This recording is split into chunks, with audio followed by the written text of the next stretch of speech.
اللہ علیہ الحمد للہ العلی العظیم والصلاة والسلام علی رسولہ الکریم وعلی آلہ واصحابہ اجمعین. محترم رفقاء اور معزز حاضرین، آج سے ٹھیک 29 سال پہلے اسی تاریخ کو ایک چھوٹا سا واقعہ پیش آیا تھا جس کو اس زمانے میں کوئی خاص اہمیت حاصل نہیں تھی، اور وہ واقعہ یہ تھا کہ اسی شہر لاہور کے محلے اسلامیہ پارک میں مولانا ظفر اقبال صاحب کی کوٹھی کے قریب ایک چھوٹی سی کوٹھی کے کمرے میں ایک جماعت قائم کی گئی تھی، جس میں تقسیم سے قبل متحدہ ہندوستان کے تمام گوشوں سے 75 آدمی شریک ہوئے تھے. اس جماعت کا نام جماعت اسلامی رکھا گیا تھا، جس کو آج اس ملک ہی میں نہیں بلکہ دنیا کے بہت بڑے حصے میں لوگ اچھی طرح جانتے ہیں. یہ ایک اتفاقی واقعہ نہیں تھا کہ کسی شخص کے دل میں یکایک ایک شوق چرایا ہو کہ اپنی بھی ایک جماعت بنا ڈالے، اور اس نے کچھ لوگوں کو جمع کر کے جماعت بنا لی، بلکہ یہ میرے 22 سال کے مسلسل تجربات اور مشاہدات اور مطالعے اور غور و خوض کا نچوڑ تھا، جس نے ایک اسکیم کی شکل اختیار کی تھی، اور اسی اسکیم کے مطابق جماعت اسلامی بنائی گئی. آج پہلی مرتبہ میں جماعت اسلامی کے اس تاریخی پس منظر کو بیان کر رہا ہوں. اس سے پہلے میں نے کبھی اپنی کسی تحریر یا تقریر میں اس کو بیان نہیں کیا. اپنے قریبی ساتھیوں کے سامنے بھی کبھی کبھار اس کے بعد اجزاء کا ذکر کیا ہے، لیکن ایک مربوط شکل میں ایک تاریخ کے طور پر اس کو بیان کرنے کی ضرورت میں نے کبھی محسوس نہیں کی تھی، مگر آج اس لیے اس کی ضرورت محسوس کر رہا ہوں کہ کہیں میں اس تاریخ کو اپنے ساتھ قبر ہی میں نہ لے جاؤں، اور لوگوں کو بھی معلوم ہو جائے کہ وہ میرے کیا تجربات اور مشاہدات تھے، اور میرے مطالعے اور غور و خوض کے کیا نتائج تھے جنہوں نے جماعت اسلامی کی اسکیم کی شکل اختیار کی. میں نے جب اس دنیا میں ہوش سنبھالا تو میرے سامنے بر عظیم ہند میں ایک عظیم الشان تحریک برپا ہوئی تھی. اس تحریک میں ایک طرف مسلمان تھے جو خلافت اسلامیہ اور مقامات مقدسہ اسلام کی حفاظت کے لیے تن من کی بازی لگانے کے لیے تیار ہو کر کھڑے ہو گئے تھے، اور پوری قوم متحد ہو کر اس کے لیے تیار ہو گئی تھی کہ بری بھلی جیسی کچھ بھی خلافت قائم ہے اس کی حفاظت کی جائے، اور مقامات مقدسہ جن پر اس وقت انگریز قابض ہو چکے تھے ان کو کفار کے قبضے سے نکالا جائے. یہ ایک مقدس دینی جذبہ تھا جو ساری مسلمان قوم کو لے کر کھڑا ہو گیا تھا. دوسری طرف جلیان والا باغ کے حادثے کے بعد پورے ہندوستان میں آگ لگ گئی تھی اور اس کی بنا پر ہندوستان کی ہندو قوم مسلمانوں کے ساتھ خلافت کی تحریک میں اس غرض کے لیے مل گئی تھی کہ مسلمان اور ہندو مل کر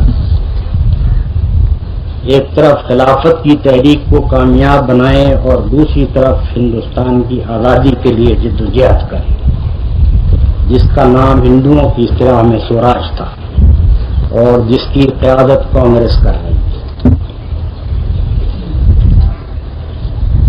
اس وقت مسلمان قوم کے تمام اکابر بہت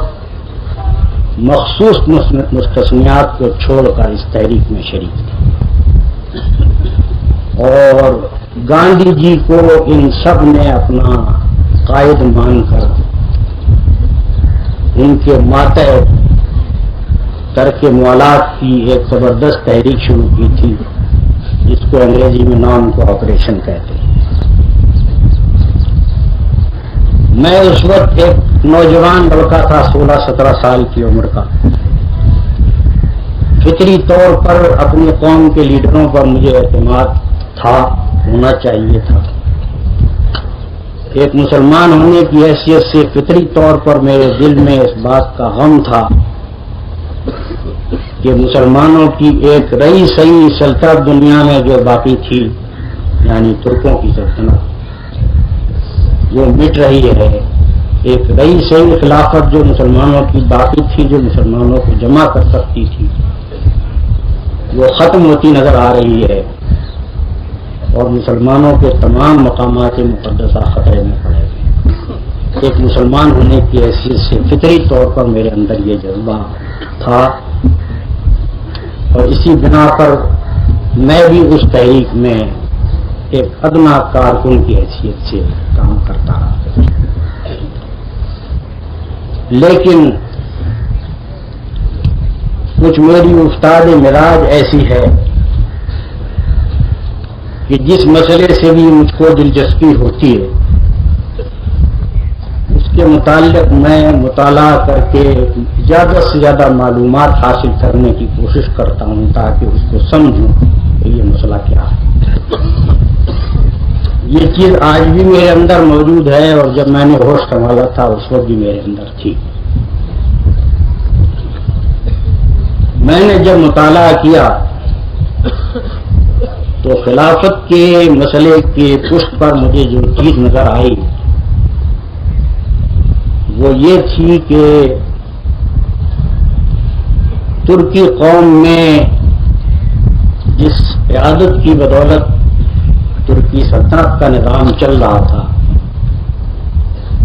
وہ ایک لادینی قیادت تھی جو ترک قوم پرستی کی بنیاد پر کھڑی ہوئی. اس کے مزاج میں قوم پرستی بھی شامل تھی، ترکی قوم پرستی، اور اس کے مزاج میں لادینیت بھی شامل تھی جو مغرب کے تعلیم یافتہ ترک نوجوان اپنے ساتھ مغربی ممالک سے لے کر آئے. دوسری طرف مجھے مطالعے سے یہ معلوم ہوا کہ اسلام کے دشمنوں نے اس کے جواب میں عربوں میں بھی ایک زبردست قوم پرستی کی تحریک پیدا کر دی، جس کے نتیجے میں جنگ عظیم نمبر اول میں بجائے اس کے کہ عرب اور ترک مسلمان مل کر کھڑے ہوتے، دونوں ایک دوسرے کی جان کے دشمن ہو گئے. عربوں نے ترکوں سے بغاوت کی اس وجہ سے کہ وہ خلافت اسلامیہ کے قائل تو ہو سکتے تھے لیکن ترک قوم پرستی کے قائل عرب کیسے ہو سکتے. بے وقوف تھے وہ لیڈر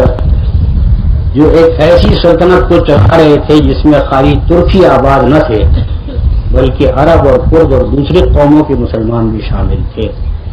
مگر انہوں نے اس سلطنت کو ترکی قوم پرستی کی بنیاد پر قائم کیا. اور نادان تھے وہ لیڈر جو خلافت اسلامیہ کا بار سنبھالے ہوئے تھے اور لادینیت کی بنیاد پر اسے چلانا چاہتے، اور نادان تھے وہ عرب کہ جنہوں نے عیسائیوں اور یہودیوں کے فریب میں آ کر ان ترکوں کے مقابلے میں عرب قوم پرستی اختیار کی اور اپنے ہاتھ سے عرب ممالک کو فتح کر کے انگریزوں کے حوالے کی۔ یہ تاریخ جب میرے سامنے آئی، میں نے اس کا مطالعہ کیا تو میرے دل میں یہ کھٹک پیدا ہوئی کہ یہ خلافت کی تحریک جس کے اوپر مسلمانوں نے اپنا سب کچھ لگا دیا ہے اور پوری قوم صرف اس تحریک کے لیے کھڑی ہوئی ہے، اس تحریک کی اپنی کوئی جڑ بنیاد نہیں ہے۔ ہمارے اس ملک کا کوئی مسئلہ نہیں ہے جس کے لیے ہم جمع ہوئے ہیں، بلکہ ہمارے ملک کے باہر کا ایک مسئلہ ہے جس پر وہ ہمارے قابو کے اندر نہیں ہے اور جس کے متعلق ہم نہیں جانتے کہ آخرکار اس کا نتیجہ کیا ہے۔ بار بار میرے دل میں یہ کھٹک پیدا ہوتی تھی کہ اگر خلافت اسلامیہ کا خاتمہ خود ترکوں نے اپنے ہاتھوں سے کر دیا تو پھر اس کے بعد ہماری اس تحریک کا آخر کیا ہوگا۔ لیکن بہرحال میں ایک نوجوان تھا، کھٹک میرے دل میں تھی، لیکن میرے اندر یہ ہمت نہیں تھی کہ میں یہ سوچتا کہ میری قوم کے بڑے بڑے لیڈر کسی معاملے کو نہ سمجھتے ہوں اور میں سمجھ